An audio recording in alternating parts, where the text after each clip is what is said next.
Where do you turn for business building ideas that could make you a fortune? If you're an agent or advisor, discover the new online destination for the industry, insurancewebex.com. There you'll get the inside track to exclusive opportunities and industry education that is geared to help you grow your business. Sign up now to become an Insurance WebEx Insider for free access to exclusive web classes hosted by some of the most successful mentors and insurance producers in the industry.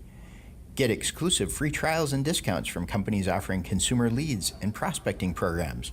Stay connected to the pulse of the industry with business building webinars, new product launches, and lead generation programs, as well as addressing issues facing the industry.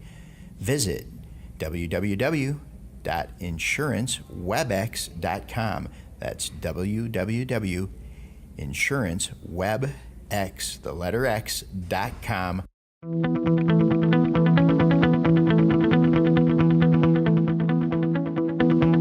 Quantum Marketing Radio, the marketing podcast for insurance agents and financial professionals.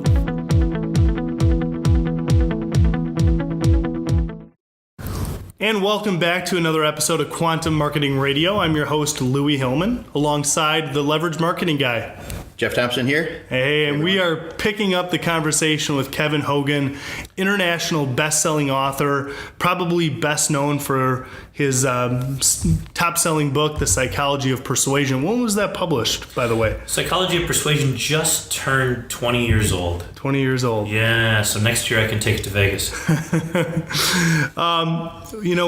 We're really immersing ourselves in techniques to help producers be more effective when working with their clients and closing sales. But a lot of it is really not driven based on selling product or concept. It's how they can better engage with their clients. You had talked to us about starting to sell greeting cards when you were 11. Mm-hmm. When you first started out going door to door, how quickly did you learn it was less about the product and more about Kevin? I learned within 3 days because I hit 50 or 100 doors a day. Kevin, don't go across Grand Avenue. Don't go across Highway 41 in Chicago. And I was like, I'm not going to listen to my mom on this one. We need money. So it became really obvious that it was all about me, where I stood, the way that I looked, the way that I talked. And it really had nothing to do with the product. People bought because of me. And as I studied through college and as I studied, I've had I think it would be safe to say over 1 million sales calls that I've managed with other people with the results. We've taken the sales results out, and it's so much about you, the environment, and your connection with the person, and it's so little about the product. If I had to put a number, I would say way higher than 80-20. It's you plus the environment versus the 20% product. Product knowledge is nice, but it's so unimportant by comparison to being able to communicate effectively and being able to influence. And that does seem to be where I would say most producers tend to put their emphasis, is really focusing on being the product expert. They almost see themselves mostly as the product expert and not the person that's the salesperson. I think, in fact, they often don't even see themselves as salespeople, which is interesting. Insurance is a good product, is a good series of products as it is. So allow your company's reputation and brand. You chose your company to work for because you like something about them. So let that stand on its own. Okay, so just to follow up to Louis' question, are you suggesting that the agents should really not be very knowledgeable about their product? Right, yeah, no. Well, I think that when you're getting your license, you learn a lot about the regulatory piece of the business. And when you're with your first company, they're going to teach you about the products. They're going to teach you all about the various kinds of policies that are available, how to address individual needs. Sometimes they over-focus on trying to sell one product over another because it's more profitable. Really, it almost sounds, everything about selling is really counterintuitive, actually. And if you've ever watched the movie Miracle on 34th Street, it's been redone several times over the years, and it's a great program for all salespeople and influencers to watch. Basically, the child goes up to Santa Claus and says, "I want a pair of roller skates," and Santa Claus tells the mother then, Kris Kringle tells the mother, they're way too expensive here, but get them at Gimbel's across the street. And of course, the guy at Macy's is freaking out, like, oh my goodness, this is terrible. But the fact is that when you say, hey, you know what, really for right now, you should be doing term, because the whole life is just going to be too much of a financial stress for right now. Even though the tax benefits are there, let's talk about it next year when business is better for you. And by doing that, you communicate to this customer. I've been with my insurance agent for 33 years. $1,400 a year of his income is based, $1,400 of 10, that's 10% of what I spend with Dennis every year.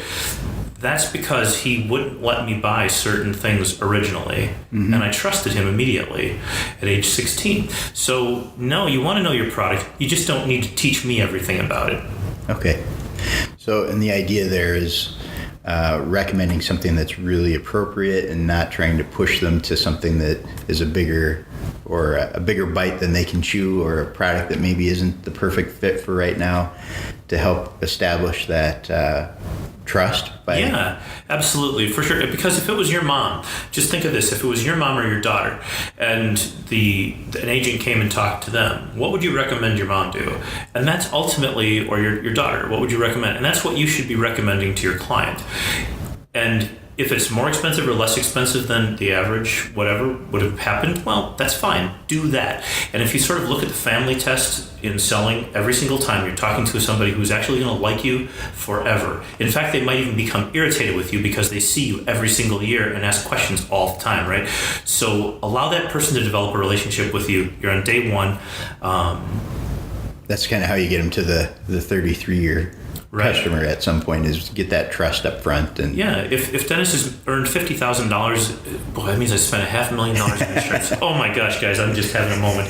So, but that's exactly right. So I'm going to spend a lot of money with my agent over the coming years and with his company. So why not have it start logically, rationally, which is just do the absolute best thing what that person needs at this moment. And you're smart enough to know what it is. You do. You know when you're overselling. You also know when you're underselling. So just give the person what makes sense and design it for them right in front of them, without a piece of paper and pen.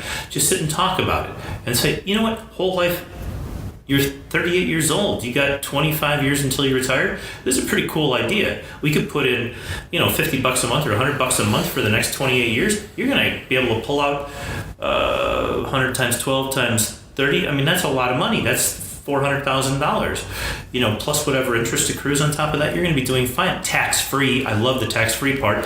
So just, communicate what the issue is.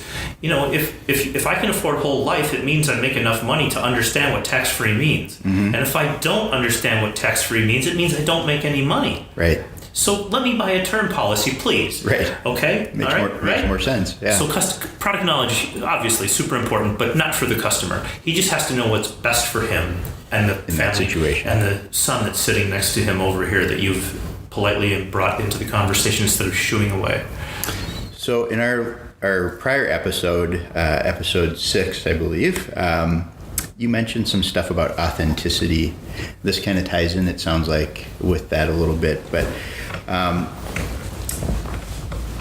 what common mistakes are you seeing people make that undermine their influence or their ability to persuade? People spend too much time creating a sales presentation.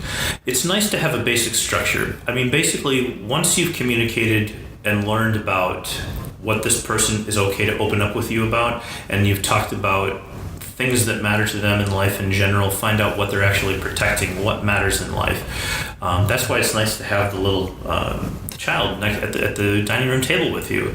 That child is being protected by what you're going to do. Let that child be there, and don't let the parents shoo him away. Say, no, it's fine. Let him be here. It's okay. Grab a glass of water and sit down. You'll learn something maybe. Or maybe you'll teach me something and I'll be better off.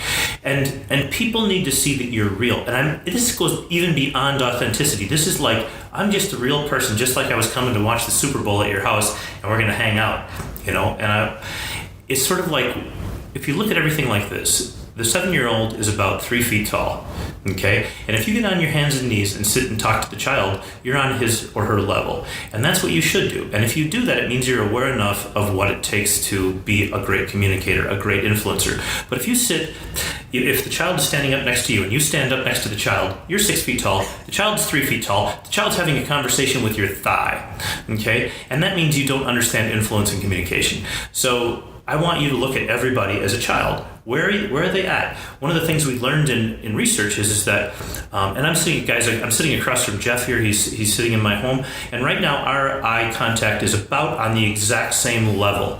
Whereas Louis was sitting in a chair over here on this side of me, and it was about 6 inches higher. I can tell you that it's very intimidating because I gave him a taller chair, by the way. But it's very intimidating to have someone sit next to you who's looking down on you, okay? Who can see the top of your hair that you did not comb today, all right? And you basically, you want to be under the eye level, the eye contact level of the person you're sitting across from. So now I've got my left elbow on my left knee, and on Jeff's eye contact level, if you were to look, is about 2 inches higher than mine. That's perfect because I'm the salesperson. I'm selling to Jeff, and he has power. There's no threat. There's no dominance issue here. There's no concerns, no nothing. And I'm very relaxed. Everything is very mellow, and I am not a threat. And that's really important. In our last podcast, we spent a lot of time discussing how body language plays into persuasion and influence. How much of this is more body language versus what you're actually saying? It seems like the body language is more important in influencing than almost the words themselves. There's a couple things that really matter. There's body language. There's nonverbal communication, which is not body language. Nonverbals mean where we sat, okay, what building we're in, what color the walls are, the ambience, the scents in the air. Do you have a scent of vanilla in the air? Why not? Do you have a scent of chocolate chip cookies if you don't have vanilla? Why not? So if you don't have those things and you don't offer me a chocolate chip cookie, why not? And these are the things that really matter the most when it comes down to compliance, to gaining agreement and compliance with people. It's the simple things. There's another thing that's really cool too, that's not body language or you, but the story. And so you're going to tell a story at some point in your communication with the person. And really it should be a Genesis story. And I talk a lot about Genesis. And Genesis means beginning. So if I were selling life insurance, I would tell the story, which I shared in the first podcast, which is that my dad died when I was 11 years old. We had no life insurance, zero. We couldn't even afford to bury my dad. It really stunk. Mm-hmm. And he had even a burial policy would have been really nice to have. And so as I tell the story, you know that's why Kevin is selling insurance. Mm-hmm. Okay, I make a good living as an insurance salesman. It's fine. I'm doing fine. I'll be fine for the rest of my life. But really, it's because you need to have this so you don't leave your kids in the same situation that I got left in. And when the person sees that this is who you are, and it's okay to say, yeah, and I do this because it's a profitable business. I mean, I get 10% every single year when you renew. I'm totally happy with that. I'm here to make your world better, but I also want to be able to pay for my kids because they would have to hurt me if I didn't do a good job of being a good dad to them too. And that type of disclosure helps build rapport. It helps and trust. A lot. It makes me a real person. It takes away all the wondering, all the curiosity. Oh, you make 10%. That's fine. That's not so much. So if it's sort of the mentionable, that becomes a stress point that can create. If I walk around that, yeah, Kev, what do you make on a whole life? Well, 50% your first year and then 10 after that. So the company really wants you in there, but it may or may not be the best thing for you. And it ultimately, fortunately, the way insurance works is that it really doesn't matter for you because we basically create a program that's going to get you more money than you could get investing on your own. And it's tax-free. Yeah. so that's 28% right there, plus Minnesota's 9%. You're talking 37% minimum. So this is what we want to do, is give you that opportunity, and you can't invest that effectively. Nobody can invest that effectively. So this little one over here, Billy over here, is going to be doing fine, someday. Yeah. Well, so I want to circle back to mistakes again, because I think there are people making mistakes. I'm sure they are, because it's some of the stuff that you mentioned in the last podcast. These are, I think when you hear them, you think, wow, that makes sense, but we're not doing them. And a lot of agents aren't doing them. Maybe not consistently, at least. They may do it from time to time, but not on a consistent basis, because they haven't made it something that they're consciously aware of.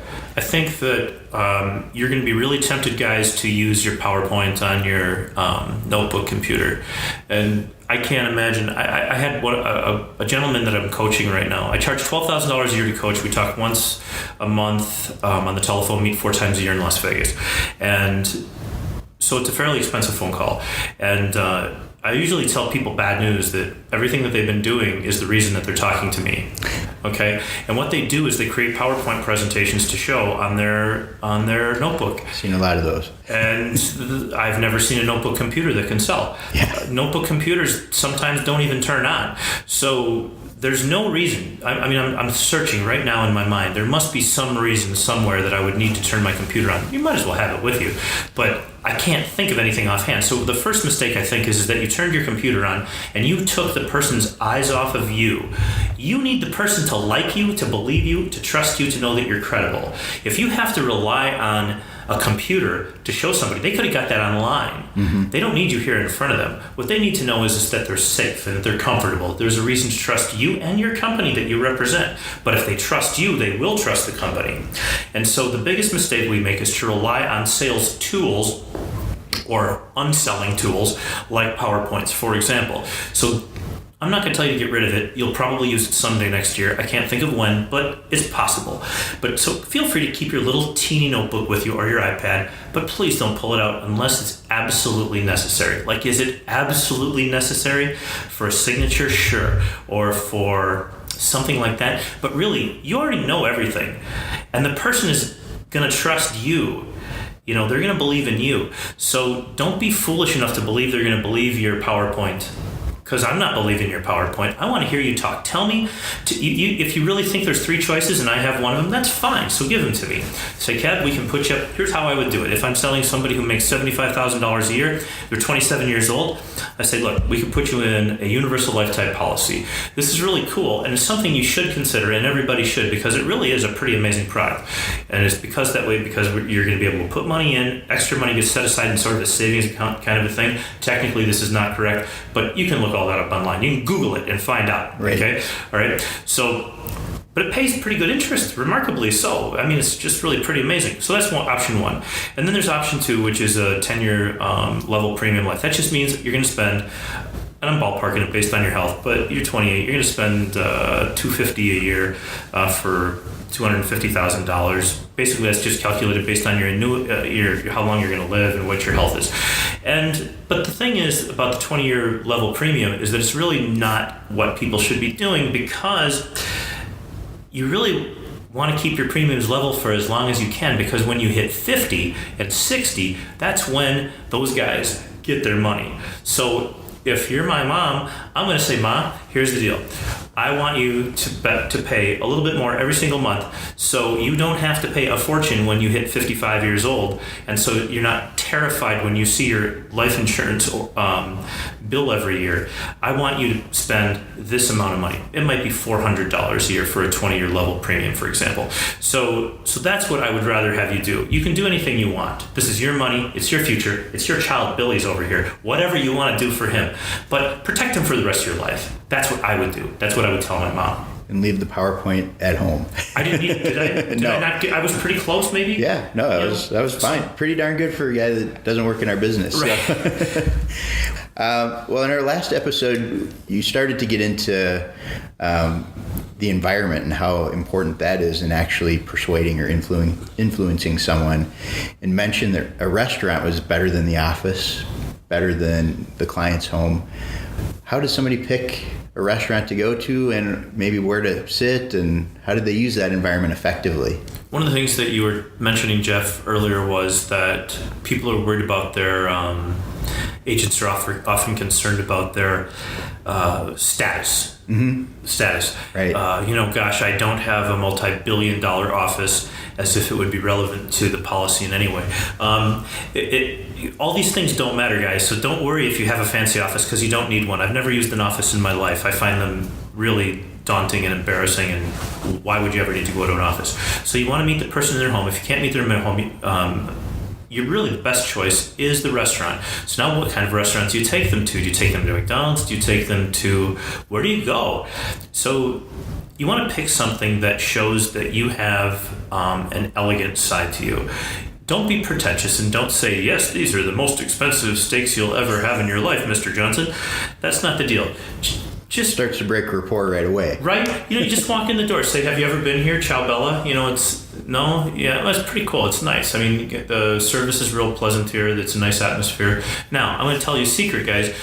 The reason that you go to Ciao Bella here in Minneapolis, I'm trying to think if it's still in Edina, actually. I think it is. Is it? Yeah. Or Bloomington. Oh, yeah, one of the two. I can't. Yeah, it's right on the edge there. Yeah, since I moved out to the middle of nowhere, I haven't been.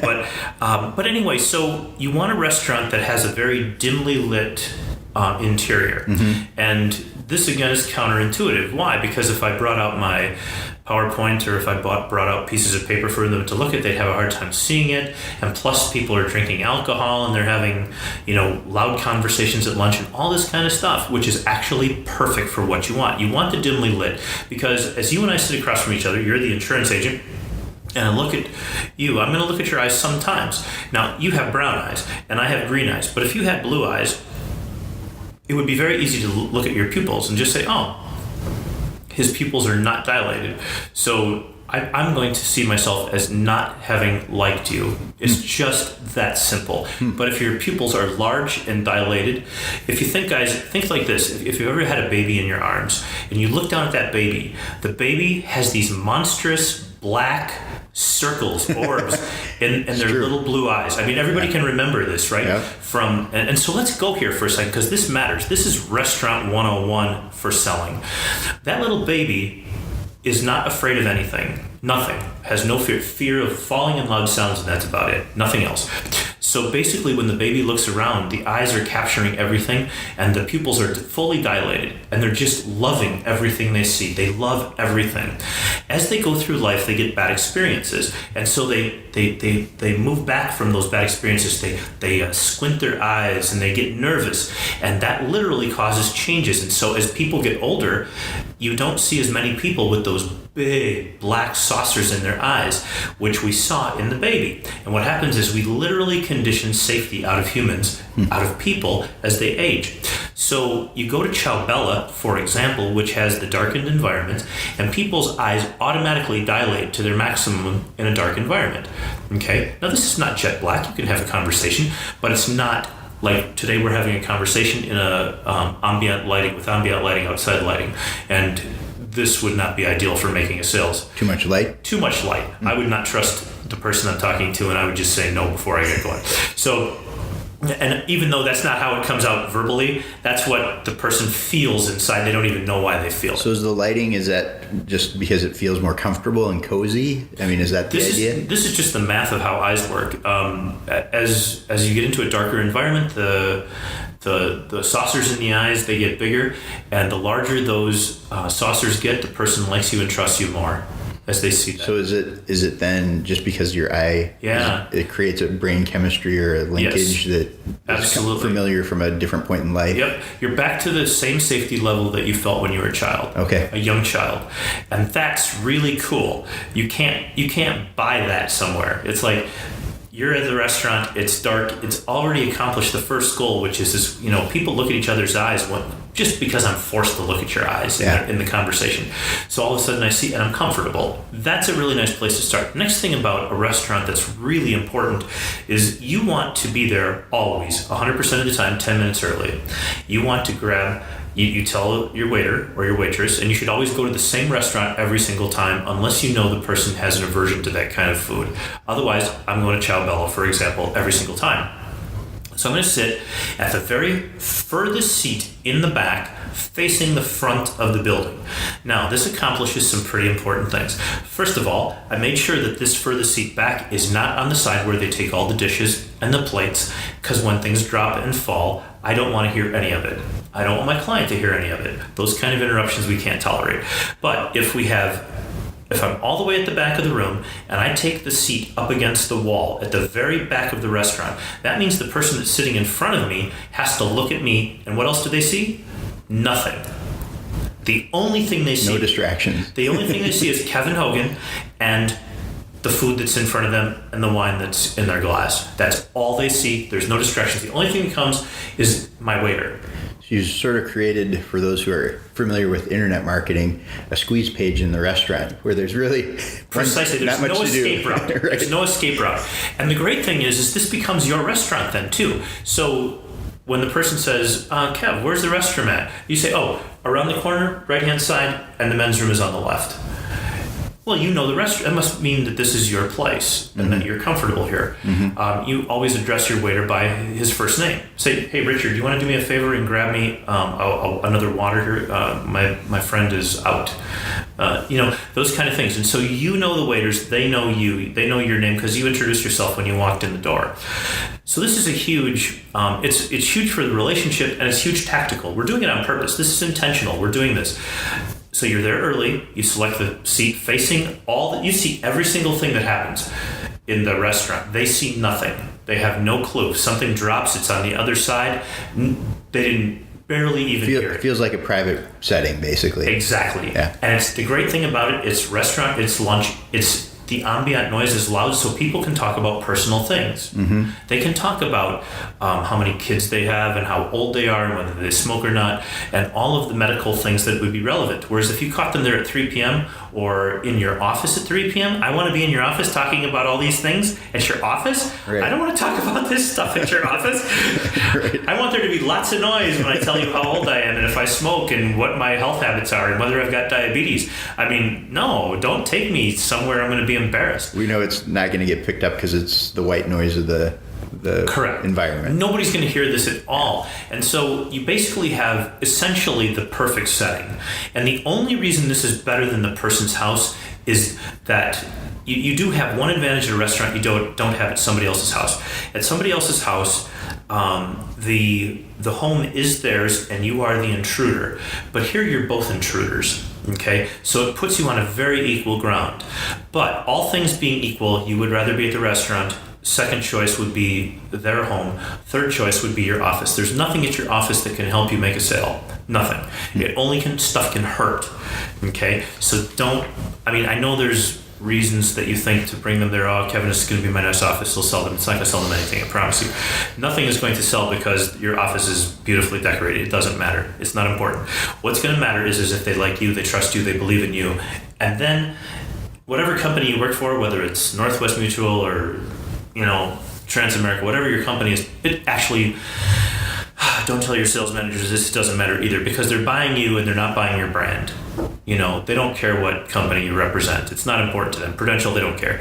What they care about is you. It's you they're buying. They're buying you and not what you're representing. That's their first big obstacle because nothing else matters really. Yeah. If they don't buy you, you're not going to have a sales conversation that goes anywhere. Every real smart company will tell you, yeah, our brand is, we got $1 trillion in assets in the banks overseas, and we've got this, and we got this backing it up, and we've had this many years of paying every single policy thing. All that's there, but really, every sales manager knows that it's not Prudential that sells Prudential. It's the guy or the girl who goes to the person's house or to the restaurant that makes the sale. That's why they're so careful in bringing in good people into their office. The best sales companies, the best insurance companies are the ones with the smartest sales managers. Smart sales managers bring in people who know how to communicate, ask questions, listen, and say very little. The more words you say, the less money you make. Mm-hmm.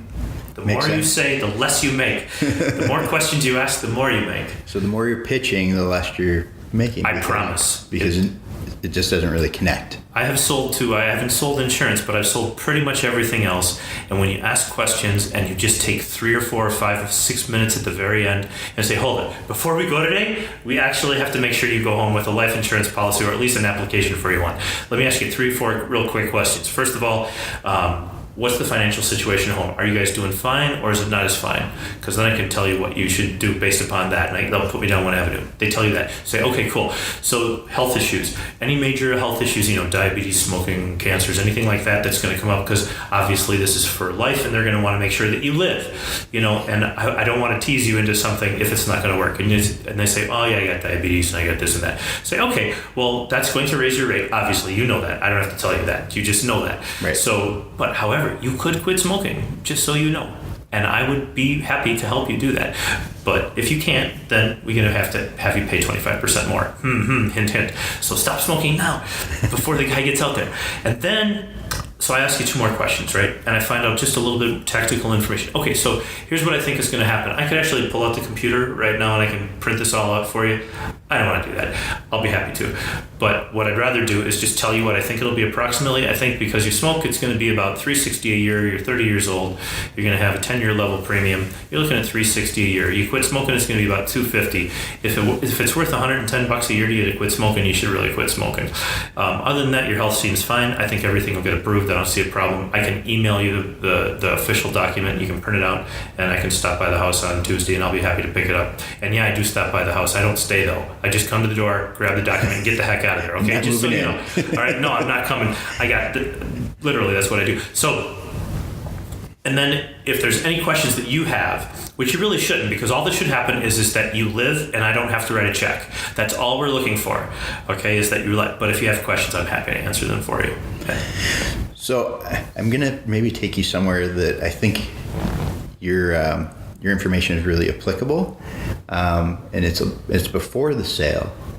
So today, a lot of the way people vet somebody or do some shopping is to try to find someone through a Google search. Mm-hmm. And maybe they don't find anything. Maybe they find their own website. I have a program where we actually do press releases, so we have some third-party stuff. How would somebody actually help set the stage today by using the internet and your information to help influence or persuade someone? I think that if me as the customer, if I went looking for you, if I go looking for you, I want a testimonial, I want to see an endorsement. And what I see on most people's pages that I train is testimonials and endorsements that are bogus. I see Bill did this so amazingly well, it was phenomenal. We love doing business with Prudential. I've never seen anybody that said I love doing business with a company. It doesn't happen. They say, I love doing business with Jeff. Yeah. That's what they say. So the first thing I say is, okay, get rid of your BS endorsements, pull them all off. Okay. The larger companies have compliance to where they're going to make sure that you test it. Right. The smaller companies won't. And the advantage of being a smaller company is you can get a little more aggressive. You can say, hey, do me a favor and say what you thought about our conversation today, if I was helpful to you, if I was real. Working with Kevin was really a cool experience because he didn't sit here and show me a bunch of, slides and stuff. He just talked to me Spreadsheets. right? Like a real person, and he helped taper a program to my needs, and it was nice. And that's what is going to feel good. I live in Minnesota. In Minnesota, we talk to people as if they're humans. Maybe this isn't the case in some other places in the United States, but here it's a human business. It's a really important human business. So I want you to have a real and there's a difference between endorsements and testimonials, by the way. A testimonial means I've done some business with you, or I'm saying something good that happened with you. An endorsement is like a peer or a celebrity or something like that says, hey, you should really do business with Jeff or Louis because these guys will take care of you. Kevin Hogan, author of The Psychology of Persuasion. That's different. That's an endorsement. Whereas a testimonial is me saying, hey, thanks so much for helping me out. Thank you for processing my claim on the car. Thanks for processing my claim on my dad. I really appreciate the speed you took care of this. It was great. You were respectful. It was cool. Thanks so much. Is there a difference between the impact that one might have versus the other? Yeah, there is. There's huge differences. Everybody's persuaded by different set of rules and feelings. So if I'm somebody that looks on television and I'm a Minnesota Vikings fan. Now I'm all of a sudden black because I'm not. I like Denver. Peyton Manning. So I see Peyton up there. If I see Peyton, I trust Peyton. Now, I don't know why I trust Peyton, but I do. So if I see Peyton Manning doing an endorsement for Jeff, I'm going to go, you know what? That's probably good enough for me. If Peyton Manning says that Jeff's okay, I like that. All right? And I'm gonna accept that. And maybe that after I see that, I don't even need to see the testimonials. This is why Kim Kardashian can sell lots of other products when she's never done anything from a... The Kim Kardashian model is... I've actually written a lot about Kim over the years. She's a brilliant woman. Actually, the whole family is a brilliant family.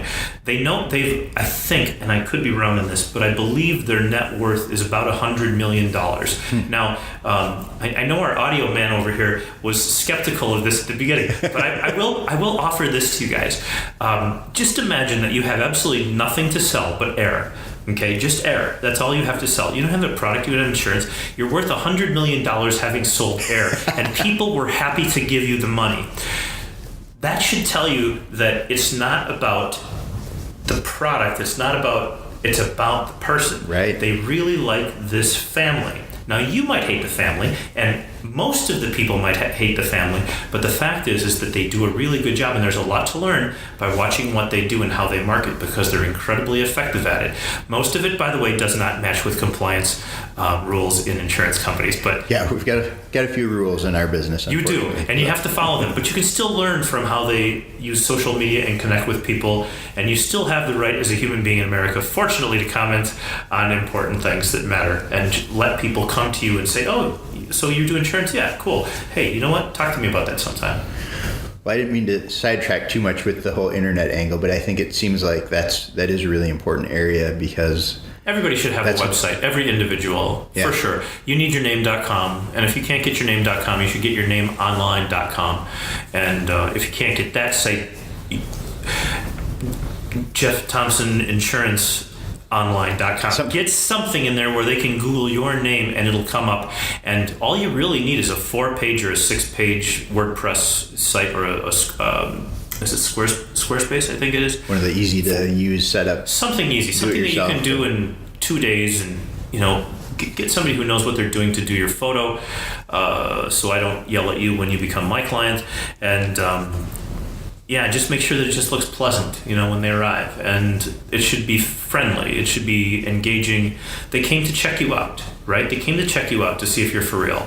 So make sure that you're for real when they get there. So the importance of their own picture is kind of sounds like that's a big piece of this, because that's a way to connect again at a human level, and not like a picture of New York City and, looking like you're I think that your photo is, there's been more research than I could take the time to share with you. When you go to the doctor, studies have been done. If you go to the doctor and you have an MRI, and you give a doctor a photo of yourself and say, hey, do me a favor and attach that to the MRI, the doctor is 50% plus or minus more likely to find every single problem that's going on inside of your brain than if you did not have a photo attached. Oh, wow. That's how powerful your photo is in people's brains. So now it comes to, what photo do I send? Okay, and you want a photo that does not have a stupid, insane smile on it. It should be a pleasant, nice smile, something that engages, something that, think of it this way, guys.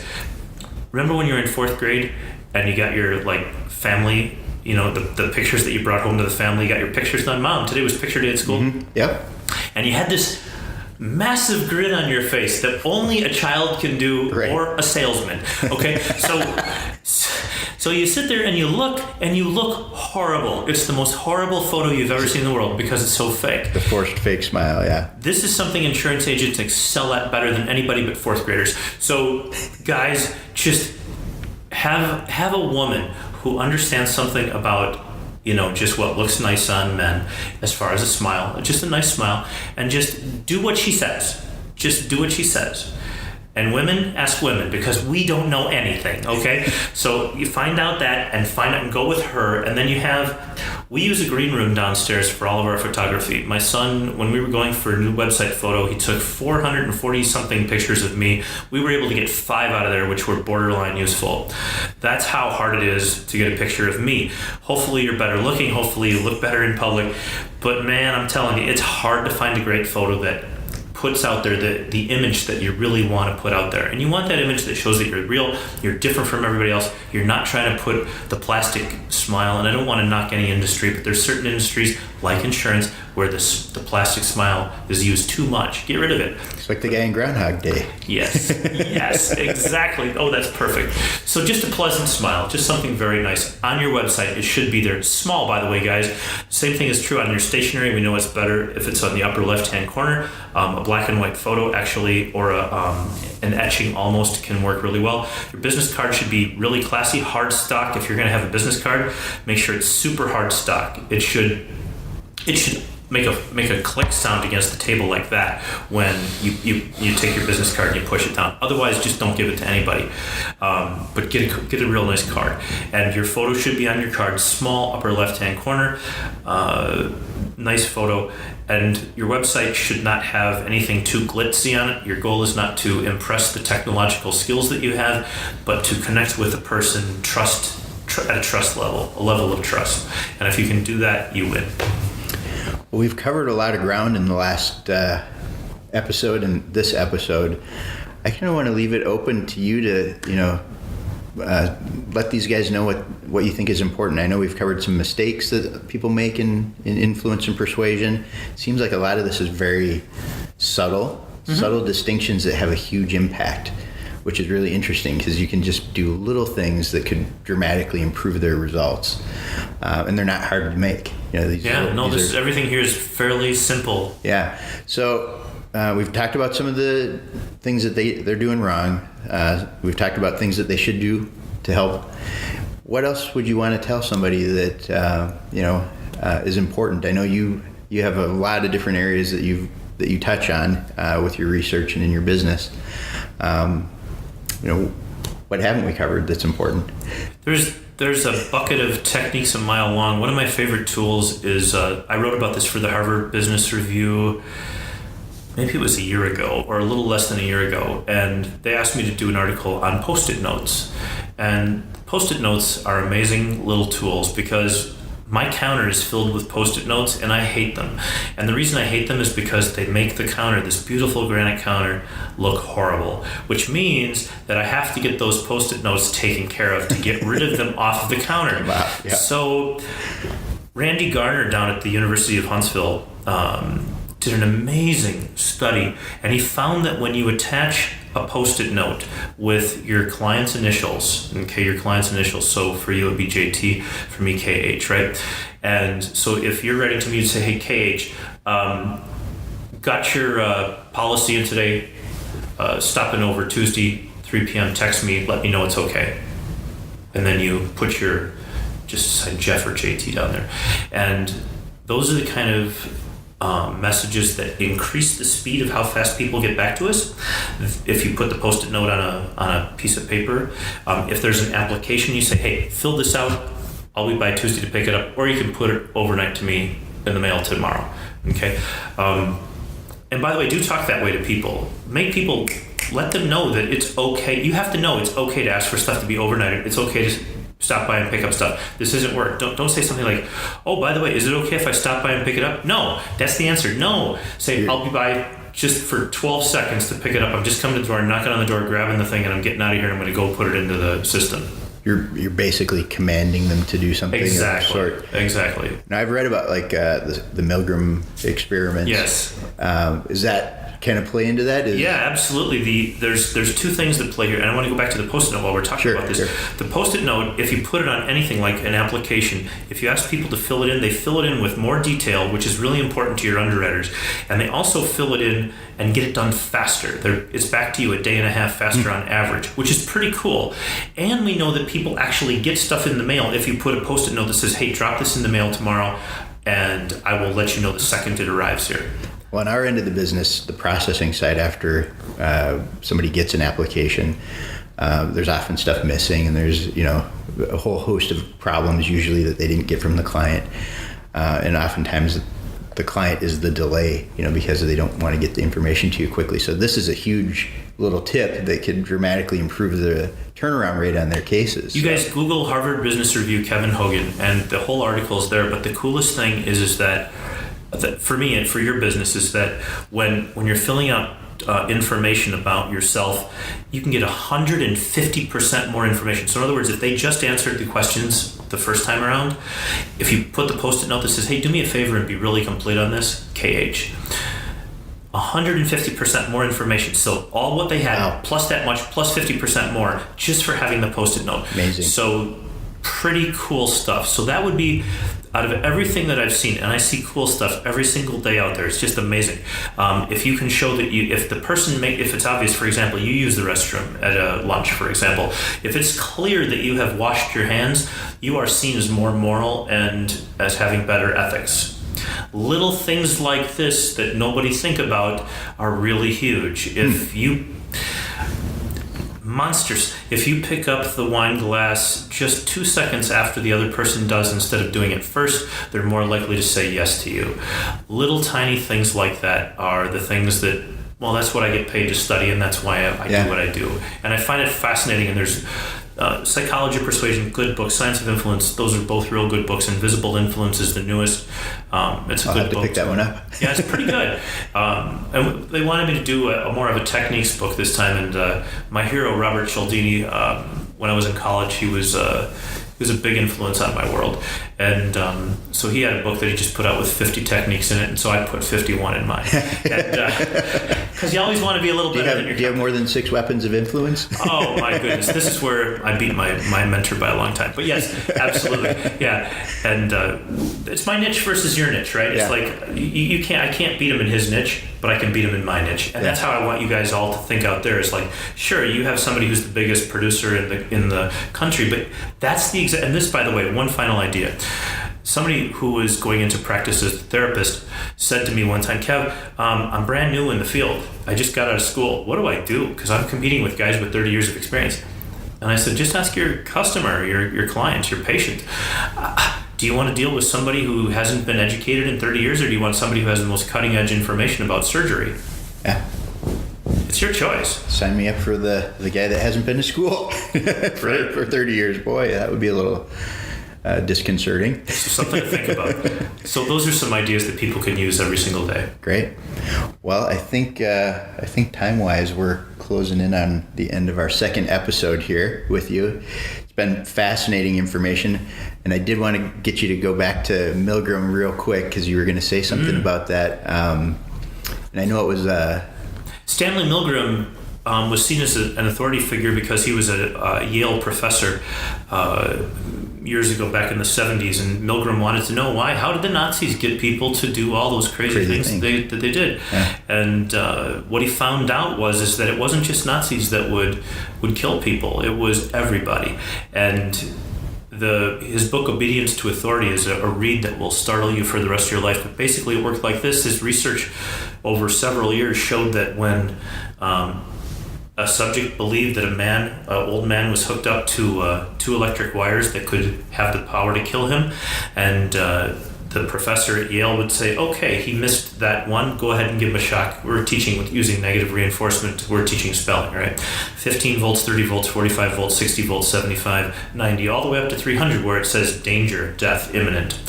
And 60% of men, 63% of women, 67% of psychologists, 2/3 of all medical doctors, and the majority of psychiatrists all killed patients at the same rate. We all do this. We do things because an authority figure told us to do it. So the way that you are seen as an authority figure is not to open up your PowerPoint. The most authoritative, I've never seen Barack Obama open a PowerPoint and show me something. I've never seen even George Bush or Bill Clinton, open up a PowerPoint. Never once. Never saw Ron Paul, my hero, open up a PowerPoint one time. Not one time. Right? I mean, here's a man who actually understands it. Anyway. So, yes. So, if you really want to be seen as an authority, don't open a PowerPoint. You're not an authority. Then you have to look at a freaking thing on the wall. No, don't do that. Instead, tell the person, look them in the eye, talk to them, communicate with them, talk to their son. Everything is good. If something happens in their environment, bring it in. Let it come in. You can handle anything. And that is what you're doing. You are the authority. You have the information. You don't need a computer to tell you what it's going to cost. You already know what it costs. If you don't know what it costs for their policies, you haven't got enough product knowledge to go out there. Right. You better know what it costs within dollars, what it costs. I haven't looked at stuff in 10 years, and I can usually come up with an estimate that's fairly close. So I know you guys can do a lot better. So be the authority. Let them know the process if they need to know information, but keep away from writing stuff down. You don't really have to do that. You don't have to do stuff with the PowerPoint. That's how you're seen as the authority. And the same authority that has been used in World War II to kill so many people, the same authority that Milgram used to get people to fake by just as an experiment. Zapping them. By the way, the experiment was replicated in France 2 years ago. In 2013, 23 years ago, in 2013, it was replicated as sort of a game show setting. And 81% of French contestants on this game show, it was really not a game show, but it was put that way for the people who run it, were willing to kill somebody else just because they could win a prize. So with that in mind goes, when you're seen as an authority or you have the power at the front of the stage, pretty immense power. People will do anything you ask, and be the authority by taking control of the conversation, by asking questions and answering the ones that need to be answered. Well, Kevin, it's been a true pleasure to have you on the podcast. I was very excited to have you share your knowledge with our audience, and I think you've hit it out of the park. So thanks so much for being on the Quantum Marketing Radio. And obviously, I want to reiterate where they can find your stuff. You have a great newsletter that they can pick up. If they didn't listen to episode 5, go back. You can hear it there. But otherwise... Yeah, go to kevinhogan.com, myname.com, and then on the right-hand side of the page, you'll see subscribe to Coffee with Kevin Hogan. It means coffee every Monday morning with Kevin Hogan. Been doing it for 14 years. Thousands of issues, thousands of articles. Everything is free. All the content is for without cost. There's always a chance to come to an event and visit. All that information is always in coffee as well. But I can't imagine you'd find more information for no cost anywhere on the planet. Hey guys, this was a lot of fun for doing a podcast. I've been on a lot, and this was one of the best I've ever had. Jeff, you're a great interviewer. Thanks for letting me be here. I know you have a lot of great guests coming up, and I hope everybody goes and sees them next time. It was really wonderful being here. Thanks so much. Well, thank you. Thanks for being on Quantum Marketing Radio. Will my business survive the post-DOL rule? Who will be my financial institution? What should I do? Where should I go for answers? What are my options? Am I a fiduciary? This overwhelming list of questions is very real to many producers. No one knows exactly what the rule is going to look like, but ECA has brought together a team of expert industry leaders that will clarify the rule as it stands today and give their educated thoughts on what our future business will look like in this industry. Register now. Seats are filling fast. DOLfiduciarysummit.com.